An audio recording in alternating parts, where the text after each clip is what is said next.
Welcome back to another episode of Marcelina, Lake Ontario.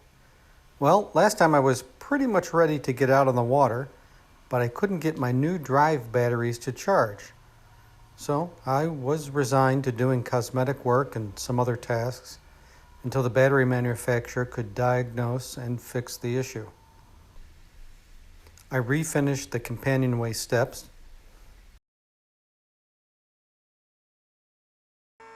fashioned some missing trim pieces,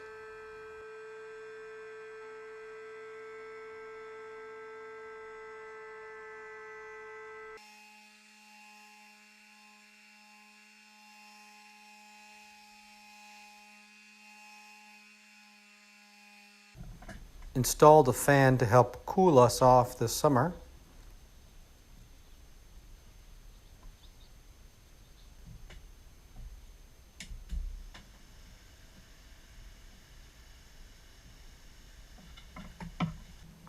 and mounted the 15 amp charger with the hopes that the charging issue would be solved soon.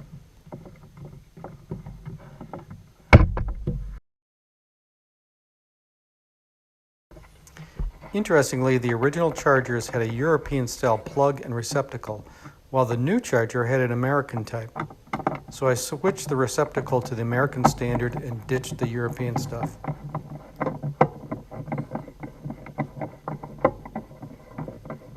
Well, during this time, the marina forced my hand and told me they needed to move my boat to launch the boat next to me. So I told them that we might as well drop my boat in the water, even though I still wouldn't be able to leave the marina. Turns out that was the right choice, because as soon as I was at the dock, I was able to charge the batteries. Yeah, game on.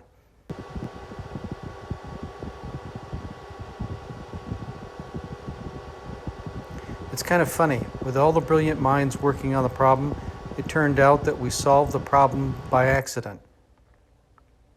So I carefully monitored the charging of the battery over the 12 hours or so it took to bring it up to full charge. I wanted to make sure everything worked properly, and especially make sure that nothing got too hot or, Neptune forbid, catch on fire. It would seriously suck to be on the verge of the Maiden voyage only to set my boat on fire. Well, no fire, just a fully charged battery.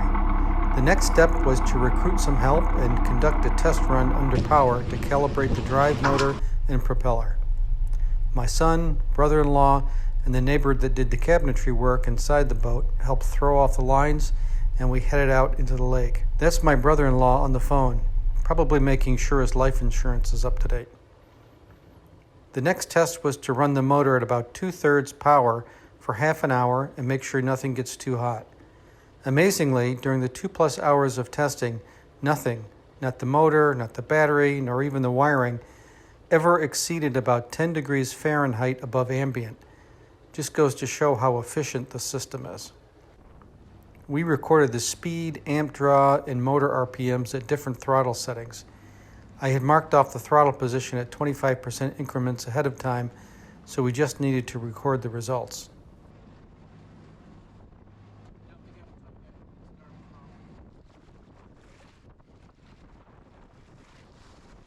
And of course, since I'm an engineer, I needed to graph the data. You can see that the amp draw rises quickly with increased throttle position, while motor RPM and boat speed increases are linear. The drive batteries are rated at 200 amp hours, so you can see that if we motor at about 20 amps, we can go for about 10 hours. If we push it to 50 amps, then we're only good for about 4 hours. I'm pretty sure my speed sensor wasn't spinning freely, so it underrepresented the speed. But for maximum range, it clearly pays to go slow. I'll repeat this test using the GPS speed at some point to calculate actual range. We also discovered a couple of issues needing to be resolved. First, the motor and drive shaft were vibrating pretty badly. Sounds like a diesel engine, doesn't it? Almost, yeah. As the coupling is interfering with the support for the battery. Second, the Dyneema steering cables still had some stretch to give, so they needed to be tightened up some more. I had to shorten and retie one of the steering lines so I could use the eye bolt to snug up the cables. A pretty simple fix. I may put in some type of automatic tensioning system if the dynamo is going to stretch every time it's under a bit of stress. On the vibration front, I first thought that the drive shaft coupling was bumping the bottom of the battery supports. However, I could reach under the batteries, and although the clearance was very small, less than 1/4 of an inch, there was clearance. So my next guess was the shaft alignment was a problem.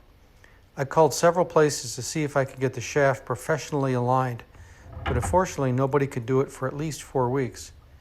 So I pulled the batteries out along with the forward battery support and filmed the shaft while I ran the motor. I was surprised and relieved to see the vibration was essentially gone. Turns out it was a shaft key hitting the battery support.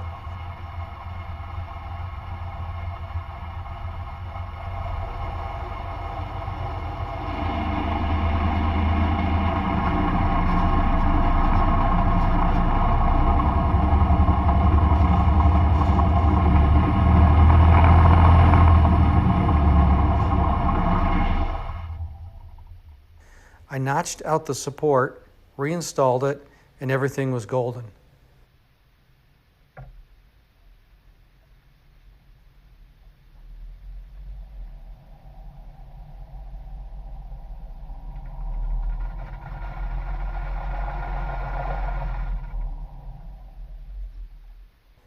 I still get some vibration at the shaft seal where the drive shaft exits the boat.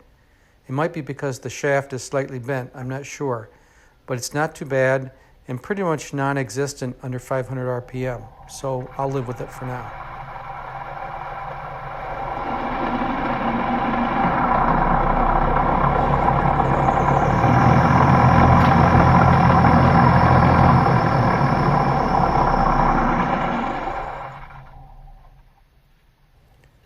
Well, with those minor issues out of the way, it was time to christen the boat and have a proper maiden voyage. The branch symbolizing safe return to the shore, and if it wasn't for the flesh and blood Marcelina, fiberglass Marcelina would have never happened, so thank you very much.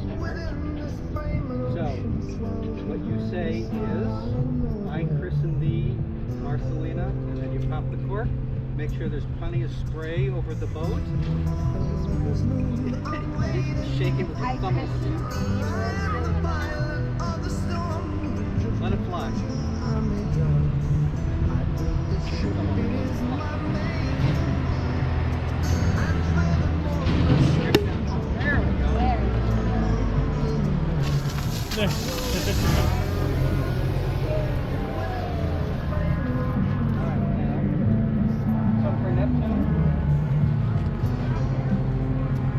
Marcelina. How did you watch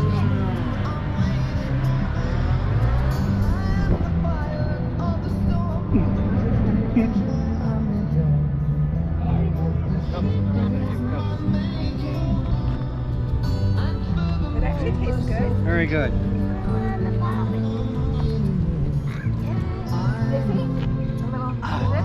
Oh, you did.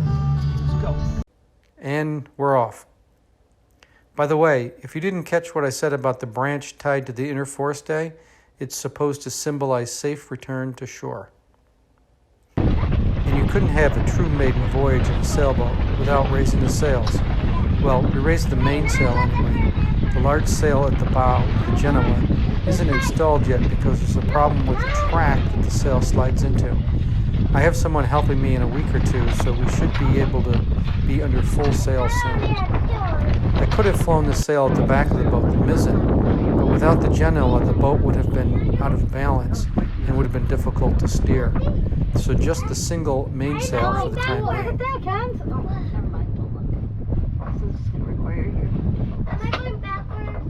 No, we're going forward. I'm going backwards. I'm sideways. We are sailing. No, you're still going forward. You need to turn around and go backwards. All right, have fun. Yay. Sail is up. 41495, whatever that means. Turn them off yet? Not yet. Can you turn those switches off? Delayed response. Okay, let's see that water there. It's 5 minutes ago, yes. Here you go. How did I? You just point it. That's it. It's. It's recording. Any money. It's practical.